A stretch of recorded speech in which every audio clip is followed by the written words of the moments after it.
지난 시간 우리가 본 것처럼 예수님께서는 고향 나사렛의 회당에서 당시께서 이사야서 61장에 예언된 메시아심을 선언하셨죠. 기억나시죠?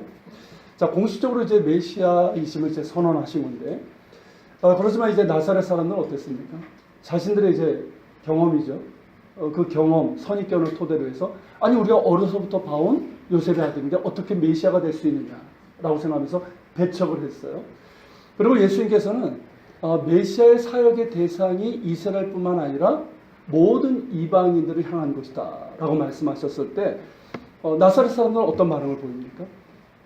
그 당시에 그 배타적이고 정치적인 그런 이제 메시아적 기대가 있었죠. 그러니까 메시아는 어떤 존재? 이방 민족을 멸하고 이스라엘을 정치적으로 독립시켜줄 그런 존재로 여겼고 그런 기대를 갖고 있었단 말이에요. 물론 이제 이게 성경적으로는 잘못된 그런 거지만 어쨌든 그런 기대를 갖고 있었어요. 그런 기대를 갖고 있다 보니까 예수님의 말씀을 받아들이지 못하고 오히려 분노하는 가운데 어떻게 합니까? 예수님을 산 낭떠러지로 몰고 가서 넘어뜨리려고, 넘어뜨리는 게 아니죠. 밀어뜨리려고 했던 것이죠. 그렇지만 예수님께서는 하나님의 영광의 빛을 나타내셨고 그래서 그들 가운데 지나서 가셨어요. 자, 그렇게 해서 예수님께서 오신 곳이 어디입니까? 가버나움. 자, 이 가버나움, 이게 이제 이 예수님께서 오신 루트예요. 저희 보면 이제 나사렛 보이십니까? 나사렛 보이고 쭉 길을 가면 갈릴리 호수, 시 오브 갈릴리 위에 보면 가버나움 있죠. 거기까지 이제 예수님께서 이르신 건데 이 가버나움은 갈릴리 바다, 성경은 이제 바다로 나지만 실제로 우리에게는 이제 호수죠. 이 갈릴리 호수의 북쪽에 있는 곳이에요. 저기 보면 카퍼나움이라고 되어 있죠. 그게 가버나움이에요. 저기에 있는 곳인데 그러니까 예수님께서 이 가버나움을 가시고 가버나움을 중심으로 해서 많은 사역을 하셨어요. 이를테면 뭐냐면 가버나움을 당신의 사역의 본거지, 근거지로 삼으셨다라는 거예요. 왜일까요? 많은 장소가 있잖아요. 많은 장소가 있는데 왜 예수님께서는 가버나움을 당신의 공생의 사역의 근거지로 삼으셨을까요? 그것은 가버나움의 위치 그리고 인구 구성의 특수성 때문이라고 할 수가 있어요. 자, 가버나움은 당시 갈릴리 호수에 있는 그냥 어촌 마을이 아니에요.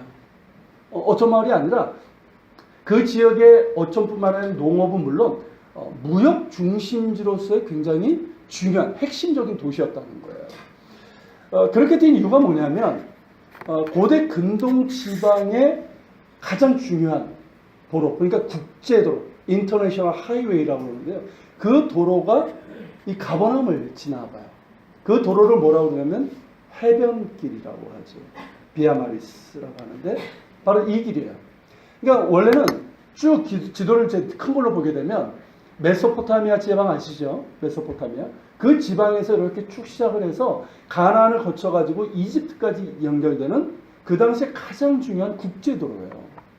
근데 이 도로가 이제 가나안 땅을 지나는데 잘 보세요. 저기 시리아라고 나오는데 시리아 쪽에 다메섹이 있죠. 다마스커스. 다메섹에서부터 출발해서 갈릴리 호수 북쪽에 하소를 거치고요. 그 다음에 가버나움이에요.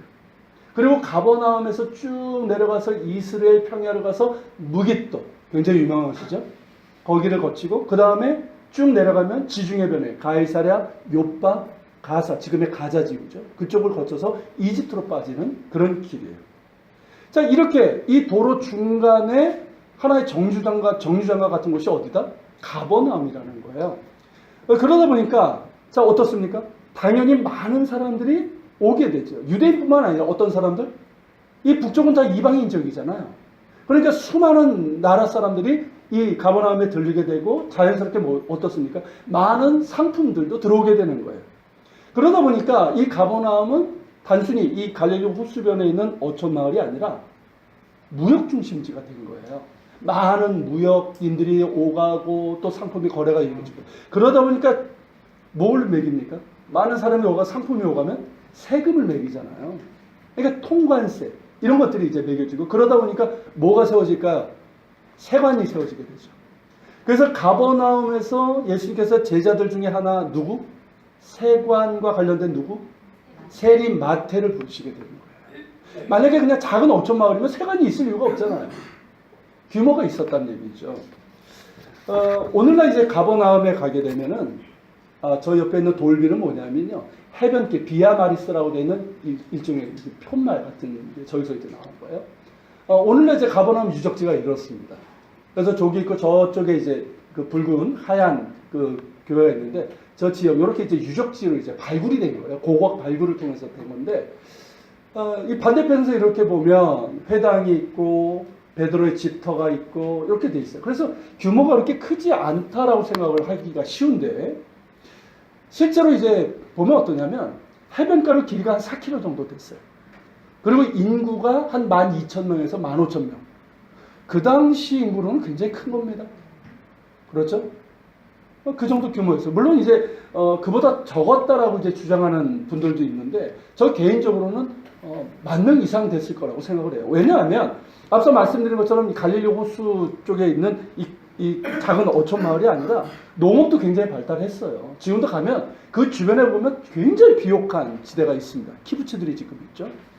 그리고 이제 이 국제도로가 지나다 보니까 무역이 발달하고 무역이 중심지고 그리고 세관이 있었고 그리고 여기에 뭐가 있었냐면 회당이 있었어요. 여기 보면 이제 나중에 이제 보여드리겠지만 규모가 굉장히 큰 회당이 있었어요. 그런 걸 보면 좋게 10,000명은 넘는 도시였다라는 것이죠. 그러니까 이게 이제 사람들이 이제 복원해 놓은 그림이에요. 근데 너무 작게 그린 게 아닌가 생각이 들어요. 이렇게 이제 활발했고요. 그리고 요거는 이제 어떤 화가가 갈릴리오 저기 앉아 있는 분이 베드로 같이 보이죠? 잘 모르시는군요. 저는 베드로라고 생각드는데 이게 이제 가버나움이에요. 그러니까 정리하자면 이거예요. 그러니까 가버나움은 어업과 농업은 물론 국제 무역의 북쪽에서는 중심지 역할을 했고 그러다 보니까 유대인들에게도 중요한 핵심 도시였고 그러면서 어떻습니까? 많은 이방인들이 그것을 오가고 또 머물기도 하고 그랬다는 거죠. 그러니까 어떻습니까? 유대인과 이방인들이 큰 충돌 없이 예루살렘 같은 데는 이게 어렵거든요. 근데 유대인들과 이방인들이 큰 어려움 없이 공존하던 그런 도시였다는 거예요. 그렇다면 자 가버나움을 예수님께서 사역의 근거지로 택하신 이유가 분명히 있어요. 뭘까요? 네. 선교적인 전략이에요. 그러니까 이스라엘 유대인뿐만 아니라 이방인들에게도 하나님 나라의 복음을 전할 수 있는 최적의 전략지가 어디다? 바로 가버나움이었다는 거예요.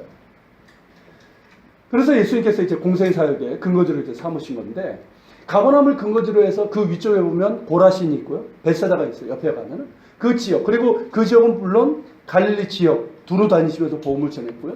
뿐만 아니라 어디까지 이방인 지역이라고 할 수 있는 데가볼리 지역 그리고 들어와시던 페니키아 지역이죠. 지금의 레바논 지역인데 그쪽에서도 복음을 전하셨고요. 그리고 이제 예루살렘 및 이 유대 지역도 여러 번 가셨고 당시 유대인들이 아예 상종하지 않았던 사람들이 있었죠. 누구죠? 같은 사실 유대인의 그 피가 흐름에도 불구하고 이방인처럼 여기고 상종하지 않았던 사람들이 있었죠. 누구죠? 사마리아인. 훌륭해요. 사마리아인들이 사는 지역까지 가셔가지고 그렇게 복음을 전하셨단 말이죠. 그러니까 이것을 보면 예수님의 선교적인 열정과 그 범위가 어떠한지를 우리가 알 수가 있어요. 예수님께서는 나사렛 회당에서 이 이사야서 61장의 메시아적 사역이 이스라엘뿐만 아니라 모든 이방인들을 향한 것이라고 말씀하셨잖아요. 말씀하신 그대로 그렇게 행하신 거예요. 그러면서 유대인들은 물론 이방인들도 하나님의 백성으로 그렇게 구원하기를 원하셨던 것이죠. 이를 바리새인과 같은 보수적인 유대인들은 어떻게 여겼을까요? 아주 못마땅하게 여겼죠. 예수님의 제자들은 이해했을까요? 못했을까요? 이해 못했어요. 예수님이 스승님이 가자고 하니까 간 거지 왜 저길 가는지 이방인 저길 왜 가는지 이해를 못했었어요. 그러나 그 무엇도 그러니까 많은 방해도 있었죠. 이해도 못했고 그렇지만 그 모든 그 어떤 것도 그 누구도 예수님의 이러한 열정을 막을 수가 없었어요. 예수님의 이러한 선교적인 열정과 전략을 그대로 물려받은 사람들이 누구일까요? 사도들이에요. 그들이 이제 부활하신 예수님을 만나고 나서죠. 대표적인 사람이 사도 바울 아닙니까? 여러분 사도 바울의 그 여정을 쫙 보면 어떻습니까? 어느 지역에 가면은 중심되는 도시를 택해요. 중심되는 도시를 택하고 그곳에서 어딜 갑니까? 예수님과 똑같이 회당을 갔어요. 회당을 하면 누가 있을까요? 유대인뿐만 아니라 그 당시에는요, 이방인들도 회당에 많이 왔었어요. 그러니까 유대인과 이방인들 모두에게 그렇게 예수 그리스도의 복음을 전했던 거예요. 수많은 방해가 있었죠. 고난도 있었죠. 그렇지만 한 영혼을 구원하고자 하는 예수님의 그 뜨거운 가슴을 안고 이 사도 바울과 많은 사도들, 그리고 초대교회 많은 전도자들이 그렇게 복음을 전했고, 그래서 수많은 사람들이 예수 그리스도의 이름으로 구원받아 하나님의 백성이 되었습니다. 지금 우리가 이렇게 구원을 받아서 복음을 받고 하나님의 자녀가 되는 권세와 축복을 받은 것도 어떻습니까? 예수님의 열정을 가슴에 안고 이 땅에 복음을 전한 많은 선교사들, 그런 많은 사역자들이 있었기 때문입니다. 그런 의미에서 우리는 사랑의 큰 빚을 지고 있는 거예요. 아십니까? 사랑의 큰 빚을 지고 있는 거예요. 내가 생각해 보세요. 내가 예수 그리스도의 복음을 받아서 하나님의 자녀가 되기까지 얼마나 많은 사람들이 헌신적이고 열정적으로 그렇게 전도했는지 우리가 어림잡아 알 수 있잖아요. 좋게 수천 명 이상이 되는 거예요. 아니 수만 명 이상이 되는 거죠. 그걸 생각하면 우리는 그것을 사랑의 빚으로 여길 수 있게 되는 것이죠. 그리고 여러분, 우리는 사랑의 빚을 갚아가는 사람이 되어야 됩니다. 여러분, 전도는 단순히 복음 전도잖아. 어떤 은사자, 어떤 선교사들만 하는 것이 아니라 우리 모든 그리스도인들은 사랑의 빚을 지는 자들이기 때문에 힘써 복음을 전해야 되는 거예요. 단순히 우리 교회 이제 빈자리를 채우고 우리 교회가 자립교회를 성장하는 이것을 위해서가 아니라 복음 전도는 구원받은 하나님의 자녀로서 마땅한 의무이고요. 내가 구원받은 그리스도인이라는 증거이기도 합니다. 그렇지 않습니까? 내가 사랑의 빚을 졌는데, 하나님의 그 사랑을 받았는데, 아직도 구원받지 못한 그 영혼들을 보면서 안타까운 마음, 궁일을 여기는 마음이 있잖아요. 그게 정상인 거예요. 만약에 그런 마음이 전혀 들지 않는다 그러면 아직 예수님을 온전히 믿지 못하는 거예요. 영접하지 못하는 거예요. 거듭난 사람들은요, 잃어버린 영혼을 향한 긍휼의 마음이 있어요. 여러분, 우리 가운데 예수님의 열정이 부어지기를 소망합니다. 예수님의 마음이 부어져야 돼요. 우리가 예수님을 닮아간다고 그러잖아요. 예수 닮기를 원한다. 예수 닮는다는 게 뭡니까? 예수님의 인격, 예수님의 삶, 이런 것도 있지만 예수님의 가슴 아니겠어요? 예수님의 그 뜨거운 가슴. 예수님의 뜨거운 가슴은 뭘까요? 두 가지예요. 하나님을 향한 거. 그죠? 그리고 하나는 사람을 향한 거예요. 한 영혼 한 영혼을 그 누구도 차별하지 않으시고 그대로 대하시고 인격적으로 대하시고 그를 구원하기 원하시는, 이게 예수님의 가슴이에요. 그런 예수님의 뜨거운 가슴이 우리 가운데 부어지기를 소망합니다. 그래서 우리가 그 열정으로 잃어버린 영혼들을 마음에 품고 기도하고 또 복음을 전할 수 있는 우리 모두가 될 수 있기를 바랍니다. 우리 사회사 친구들도 수련회 때 친구들을 데리고 오니 많이 모릅니다. 전도할 수 있기를 바랍니다. 아멘. 자, 오늘 본문은요, 이 가버나움을 이제 사역의 근거지로 삼으신 예수님께서 세 가지 사역을 하신 것을 요약적으로 보여주고 있는 거예요. 그러니까 누가는, 그러니까 복음서라는 게 단순히 시간적으로만 가는 게 아니에요. 의도를 가지고 그렇게 연결을 시키고 있어요. 자, 이 세 가지 사역이 뭘까요? 세 가지 사역. 본문에 나온 세 가지 사역. 축사, 치유, 말씀 사역이에요. 자, 축사를 이제 축귀라고도 하는데, 귀신 들린 자에게서 귀신을 내어 쫓는 것을 말하고요. 그리고 치유는 뭡니까? 말 그대로 병든 자를 고치는 사역을 말합니다. 말씀 사역은 당연히 이제 하나님 나라의 복음을 전하신 것이고요. 자, 이 세 가지 사역들이 이제 본문에 나오는데, 이것이 중요한 이유는 뭐냐면, 지난주에 우리가 본 바로 앞에 있는 나사렛 회당에서의 사건과 연결이 되기 때문에 그래요.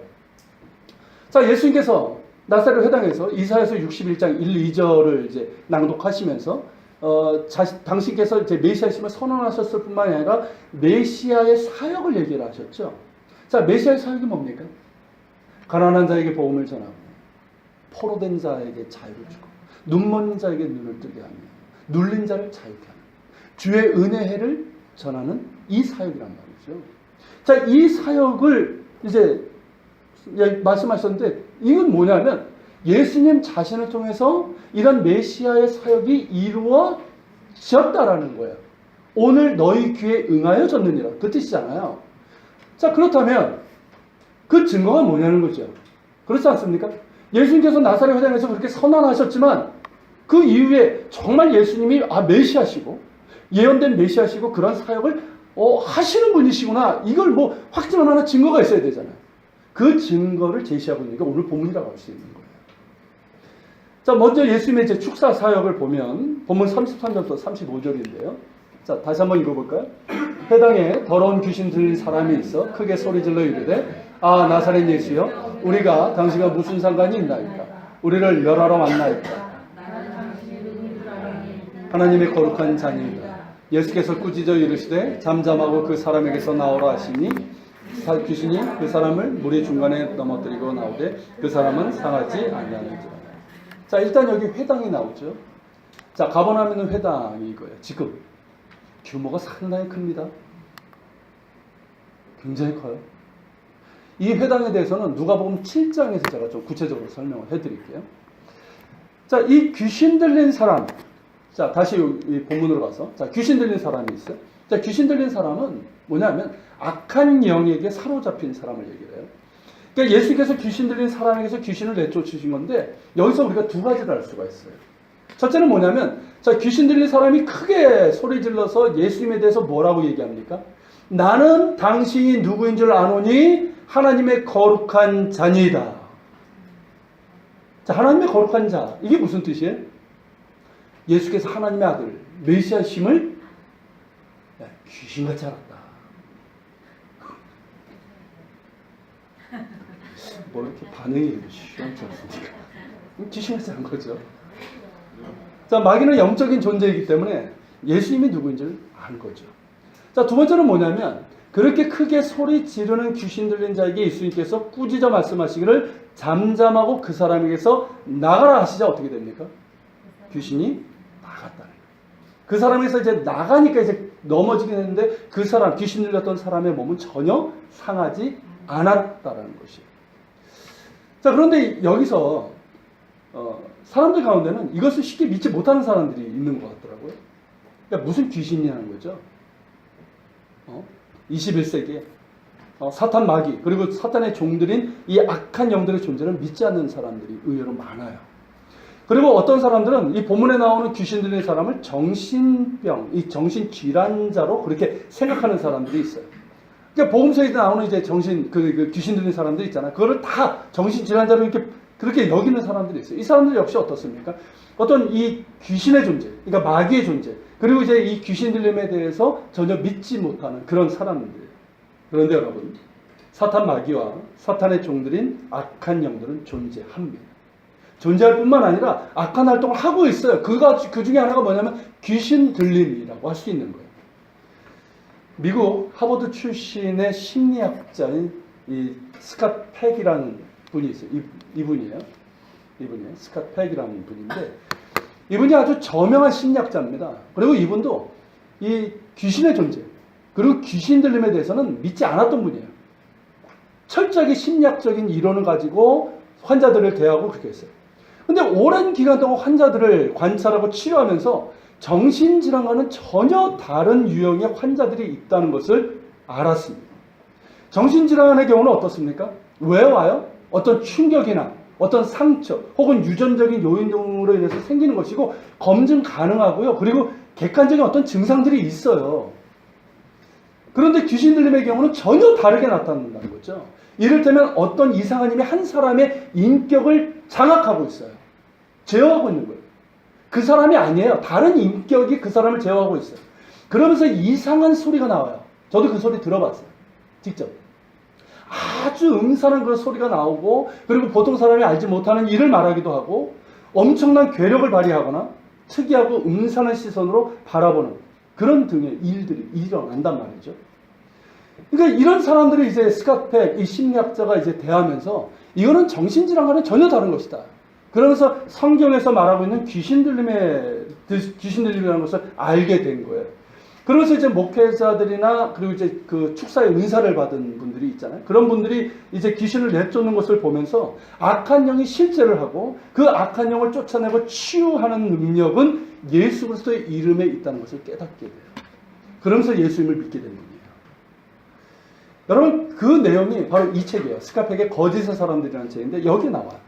그래서 이 악의 실제, 악한 영들이 사람을 파괴시키는 그것을 제대로 믿지 못하는 분들에게는 한번 읽어볼 만한 그런 책이에요.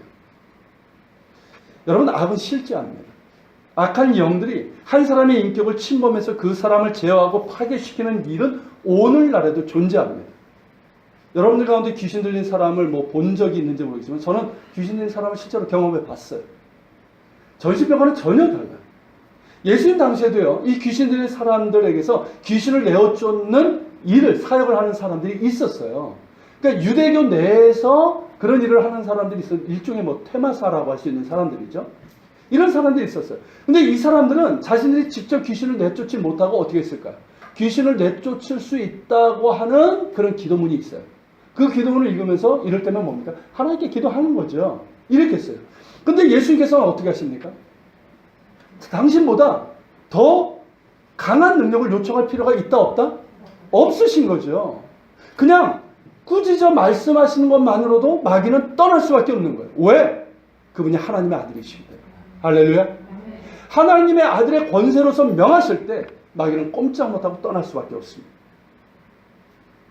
여러분 마귀는 악하고 간교합니다. 우리는 자꾸 이제 동양적인 뭐 무슨 뭐 처녀귀신 뭐 이런 거에 너무 그런데 그런 식의 존재가 아니에요. 이 마귀는 굉장히 악하고 간교합니다. 그래서 이 귀신 들림으로 한 인격을 침범해서 완전히 파괴시키기도 하지만 많은 경우는 어떻습니까? 사람들의 탐욕, 사람들의 죄성, 음란함, 이 악함을 이용해서 인간성을 파괴하고 가정을 파괴하고 세상을 더욱더 악한 상태로 이끌어가요. 그래서 어떤 면에서 보면 모든 사람들이 사탄의 종로로 타고 있다는 것이 맞다고 할 수가 있어요.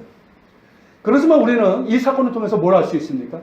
오직 예수 그리스도만이 사탄을 제압하고 마귀의 노예 상태에 있는 우리 인간을 해방시킬 수 있는 유일한 메시아심을 분명히 확인할 수 있다는 거예요. 여러분 사탄이 아무리 활개를 쳐도 하나님의 주권 아래에 있습니다. 사탄은 결코 하나님과 동등한 존재가 아니에요. 그렇게 생각하는 이상한 이단 무리들이 있어요. 하나님의 주권 아래에 있고 결국 하나님의 심판 아래에 있게 될 것입니다. 선 사탄은 이미 예수님께 패했잖아요. 광야에서 패했잖아요. 그리고 장차 어떻게 됩니까? 이미 우리에게는 이미 이루어진 거지만 십자가에서 철저하게 치명적으로 패하고 말게 되죠. 그래서 사탄은 예수님께서 다시 오실 그때까지 하나님의 심판을 당하기, 영원한 심판에 임하기까지 시한무적인 활동을 하고 있을 뿐이에요. 그럼에도 사탄은 악한 영들을 부리면서 어떻게 해서든 사람들을 하나님에서 멀어지게 하고 죄악의 상태에 있게 하려고 몸부림치고 하고 있습니다. 그게 사탄이 하는 일입니다. 그리고 믿는 자들에게도 다가와서 유혹하죠. 넘어뜨리고 그렇게 해서 교회를 무기력하게 만드는 그런 간교함을 지금도 행하고 있다는 거예요. 그렇기 때문에 깨어 있어야 되는 거예요. 할렐루야. 깨어 있어야 됩니다. 말씀과 기도로 깨어 있어야 돼요. 정신 차려야 돼요. 여러분 예수 믿는 게 그렇게 쉬운 게 아니에요. 깨어 있어야 됩니다. 할렐루야. 그리고 거룩한 순종의 삶을 살아야 돼요. 그러니까 우리의 삶이 하나님 앞에 온전히 서지 못하게 되면 마귀가 장난질 칠 수 있는 그런 대상이 될 수 있다는 거예요. 깨어 있어야 돼요. 그리고 악한 영이 역사하는 것이 느껴진다면 예수 그리스도의 이름으로 물리칠 수 있기를 바랍니다. 여러분 악한 영이 이렇게 역사하는 것을 느껴본 적이 있으십니까? 영적으로 예민한 분들은 이걸 경험하시는 분들이 있어요. 저도 그런 경험이 있고 지금도 가끔 그것을 느낄 때가 있어요. 물론 이제 모든 것을 마귀의 역사라고 그렇게 생각하면 안 돼요. 어떤 분 그런 분 있어요. 다 마귀야. 그거는 저 귀신론에 빠진 이상한 이단이고요. 그러니까 우리가 이제 구별해야 되는데 진짜 마귀의 역사가 느껴지는 그런 게 있단 말이에요. 그때 여러분 두려워하지 말고 예수 그리스도의 이름으로 물리칠 수 있기를 바랍니다. 예수 이름의 능력이고 권세가 있는 거예요. 아멘?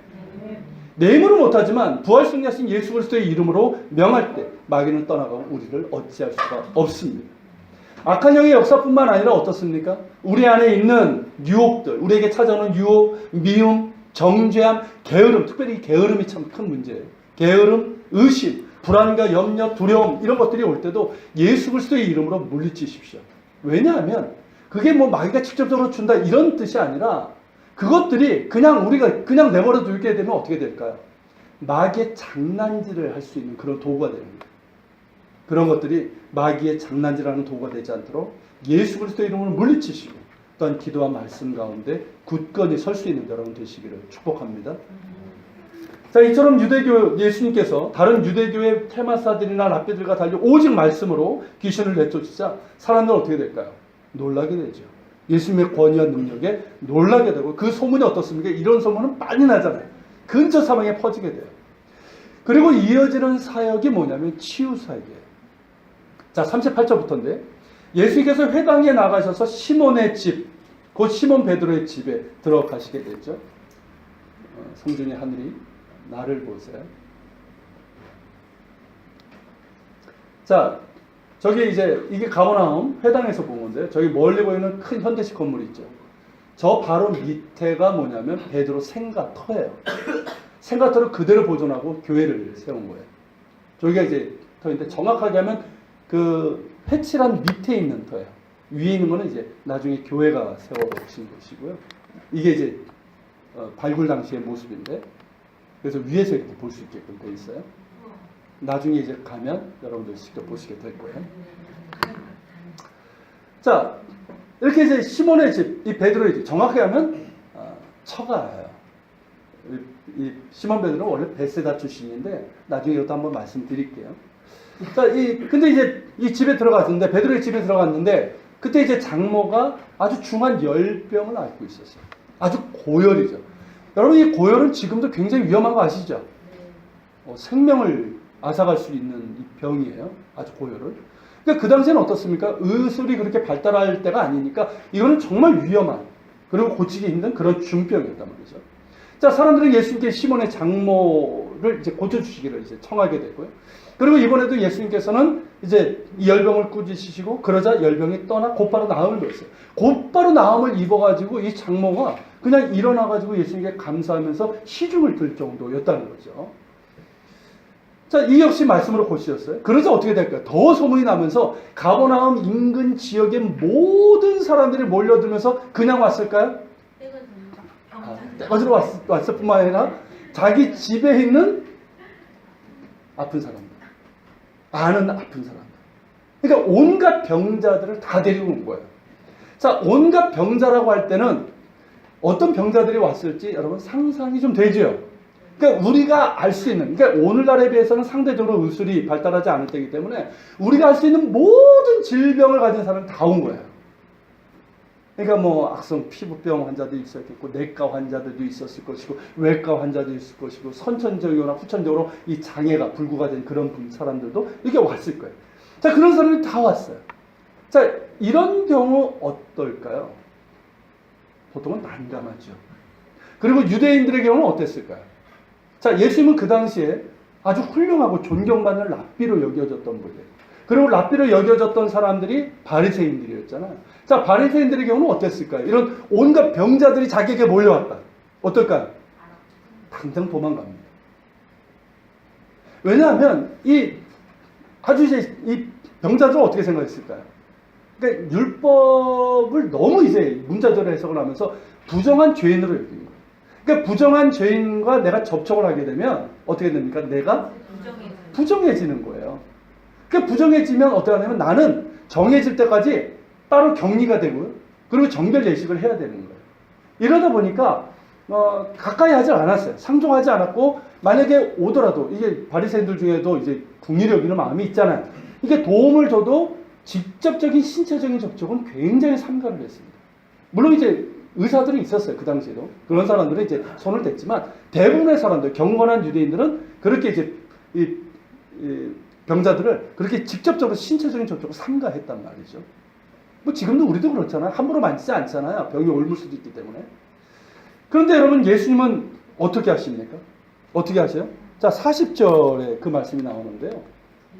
자, 해질 무렵에 사람들이 온갖 병자들을 데리고 나오매 예수께서 일일이 그 위에 손을 얹어 고치심. 자, 어떻게 하셨습니까? 예수님께서 난감해하지 않으시고 오히려 그 모든 환자들을 반갑게 맞아주신 거예요. 품어주신 거예요. 그러면서 일일이 한 사람 한 사람, 참 참 이거는 의사들이 배워야 되는 부분이 아닐까 싶어요. 그죠?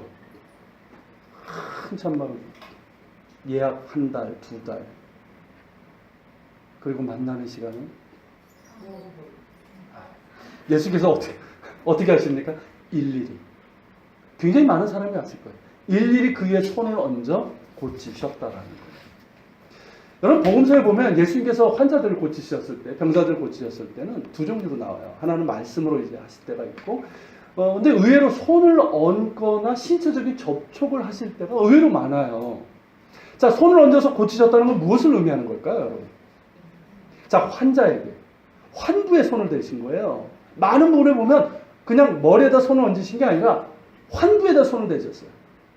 나병 환자들도 그렇고 눈먼 사람도 그렇고 그렇게 하셨단 말이죠. 이것은 뭘 의미하는 걸까요?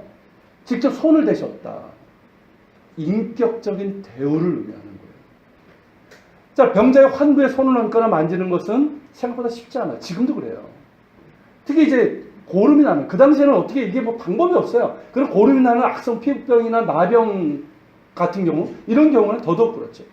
그리고 그 당시에는 부정한 죄인으로 여겼기 때문에 더더욱 그럽니다. 그런데 예수님께서는 그 병자들에게 직접 손을 얹으시고 환부를 어루만져 주시면서 고치셨다는 것은 뭘 의미하는 걸까요?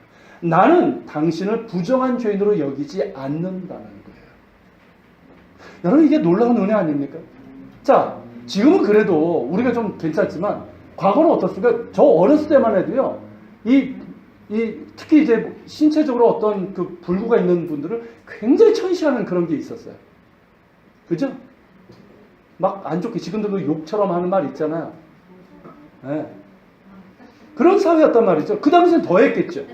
그러니까 이 사람들은 선천적으로나 혹은 뭐 후천적으로 이렇게 불구가 됐거나 혹은 이런 중증 어떤 병을 갖고 있는 분들은 어떻습니까? 사람들에게서 어떤 취급을 받았어요? 더럽다. 가까이 오지 말라고.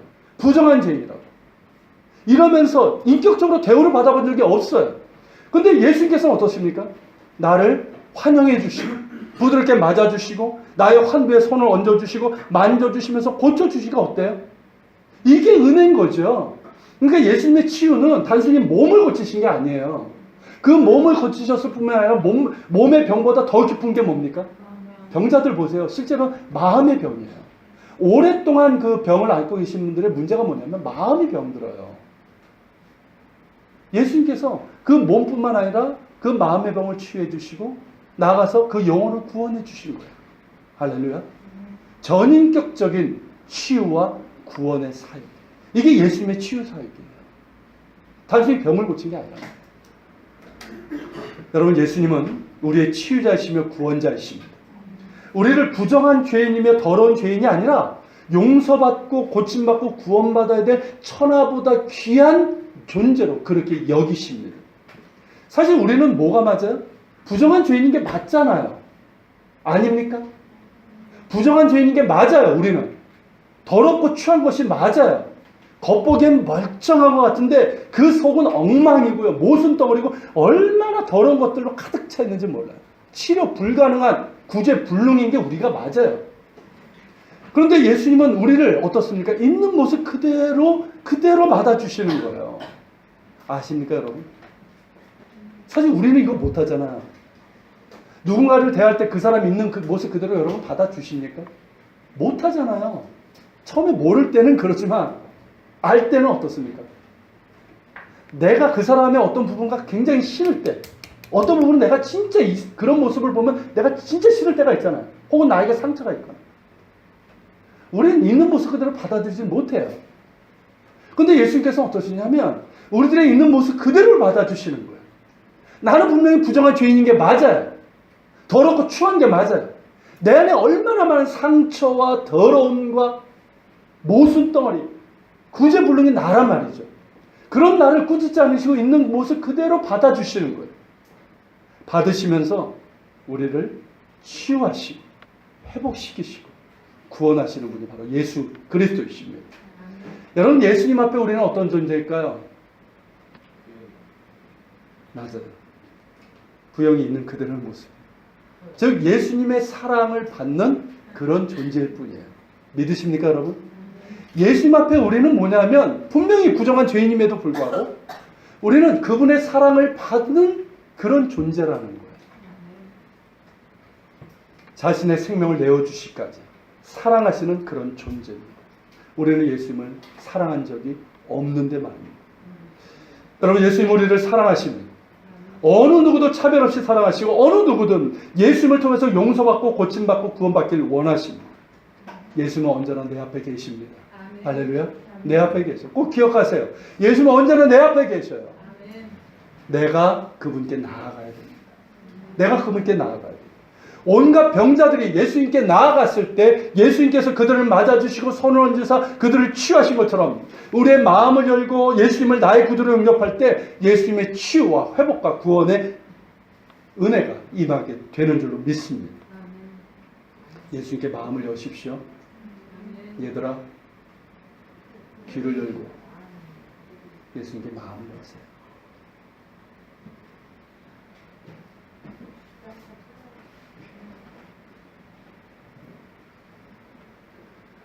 예수님께서 여러분들을 어루만져 주실 것입니다. 할렐루야. 자, 이렇게 온갖 병자들을 치유하시고 그러면서 이 일을 통해서 알게 되는 것이 뭐냐면 예수님께서 하나님의 아들이심이 분명하다는 거예요. 여러분, 율법에 따르면 부정한 것이나 부정한 사람을 만지면 그 사람도 부정해지죠. 아까 말씀드렸듯이. 그런데 예수님의 경우는 온갖 병자들을 일일이 손으로 만지시고 접촉하셨음에도 불구하고 예수님 자신이 부정해지신 것이 아니라 어떻게 됐습니까? 부정한 병자들이 깨끗함을 입었다는 거예요. 자, 이거는 뭘로만 가능할까? 하나님의 거룩하신 하나님의 빛에 닿았을 때 일어날 수 있는 일이에요. 저 거룩하신 하나님의 빛 가운데서 부정한 것이 정함을 입게 되는 거예요. 그러니까 모세가 시내산에서 거룩하신 하나님과 접촉했을 때 어떻게 합니까? 대면했을 때 그가 거룩함을 입었잖아요. 그거 똑같은 거예요. 이것은 뭐냐면, 이 치유 사건은 뭐냐면 예수님께서 하나님의 아들이심이 분명함을 보여주는 거예요. 예수님께서 하나님의 본체시고 하나님의 아들이시기 때문에 부정한 죄인을 접촉했음에도 불구하고 예수님 자신이 부정해진 것이 아니라 부정한 죄인들, 부정한 병자들이 어떻게 됐다?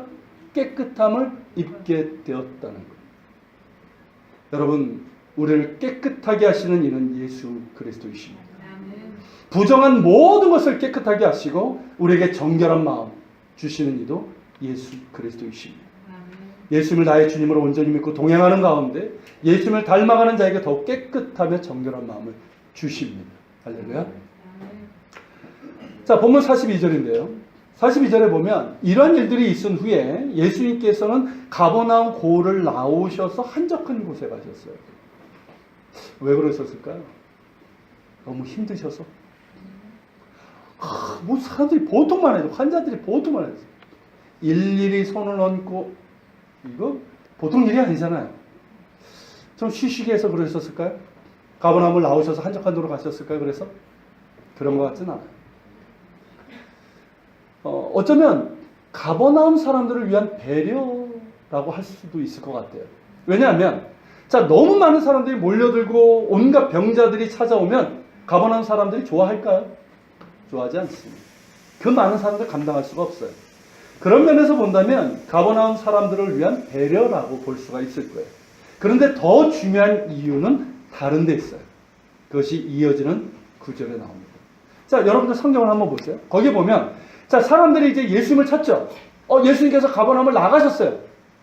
그러니까 예수님을 찾아 나서요. 그래서 이제 예수님을 만났을 때 뭐라고 청합니까? 우리들에게서 떠나지 말 것을 그렇게 청합니다. 그게 쉽게 하면 생각해 보세요. 자, 이들이 이제 예수님을 하나님의 아들 메시아로 믿었는지는 불명하지만 이렇게 훌륭하고 놀라운 능력을 가진 예수님이 어떻습니까? 우리 가운데 있어야 되는 거예요. 그죠? 그러니까 우리에게서 떠나지 말라. 이렇게 만류를 하고 있었던 거죠. 이에 대해서 예수님께서 무엇이라고 말씀하십니까? 43절 44절이에요. 같이 읽어볼까요? 예수께서 이르시되 내가 다른 동네들에서도 하나님 나라 복음을 전하여 하리니 나는 이 일을 위해 보내심을 받았노라 하시고 갈릴리 여러 회당에서 전도하시더라. 복습노트 써야죠.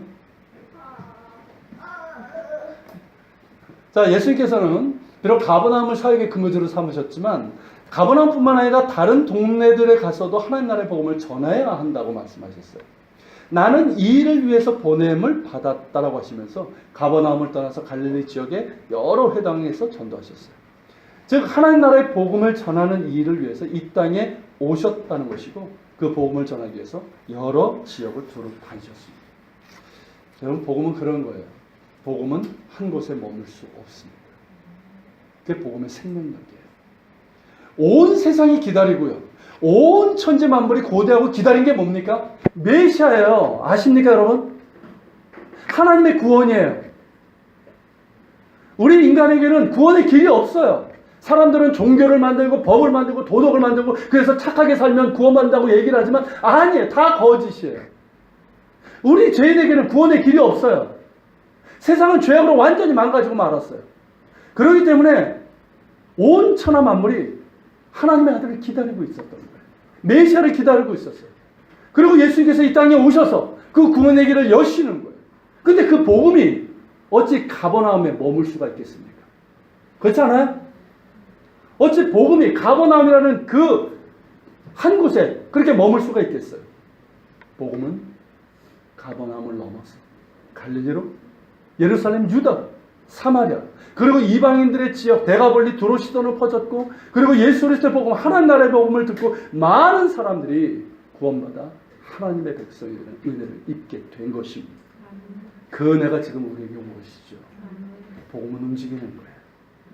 예전에 사랑은 움직이는 거야. 뭐 그런 광고가 있었는데 복음은 움직이는 거예요. 예수 그리스도의 복음은 악한 마귀에게 짓눌려 있는 자들에게 자유함을 주고 병든 자들을 치유하고 그저 먹고 사는 것이 다인 땅의 백성들이 하나님의 나라의 백성이 되게 하는 능력입니다. 그 복음을 소유한 사람들이 바로 우리예요. 여러분 그 복음으로 더욱 강건하시고 풍요롭고 자유할 수 있기를 바랍니다. 복음은 그런 능력이 있는 거예요. 예수 그리스도의 복음, 하나님 나라의 복음은 포로된 자들이 자유함을 얻게 되는 거예요. 눌린 자들이 자유함을 얻게 돼요. 눈먼 자들이 눈을 뜨게 되는 역사가 있습니다. 여러분 그 복음 가운데 더욱더 강건하시길 바랍니다. 그리고 복음을 전하는 자들이 됩시다. 복음은 한 곳에 머물 수 없어요. 내가 만난 예수님을 다른 사람들에게도 전해야 됩니다. 내가 만난 이 놀라운 은혜, 내가 경험한 이 황홀한 구원을 다른 사람들에게도 전해야 되는 거 아니에요? 그것이 바로 예수님을 따르는 거예요. 복음을 전하는 우리 모두 될 수 있기를 바랍니다. 이상이 여러분 본문에 나오는 예수님의 세 가지 사역이에요. 축사, 치유, 말씀 사역이에요. 앞서 말씀드린 것처럼 나사렛 회당에서 이사야서 61장을 통해서 예수님께서 선언하시고 말씀하신 그 구체적인 증거라고 할 수가 있어요. 여러분 누가는 우리가 누가복음을 지금 계속 보고 있는데요. 누가가 처음서부터 그가 줄기차게 우리들에게 얘기하는 게 뭡니까? 예수님이 누구신가 하는 거예요. 이걸 얘기하고 있는 거예요. 예수님은 누구십니까? 여러분 자신이 대답해 보세요. 성중이 대답해 봐. 예수님은 누구시오? 예수님이요? 이따 따로 남자. 네. 여러분 예수님은 누구십니까? 하나님 아들. 많은 사람들이 예수님을 4대 성인 중에 한 분 이러면 거부감 없어요. 그러면서 예수님 존경한다고 그래요.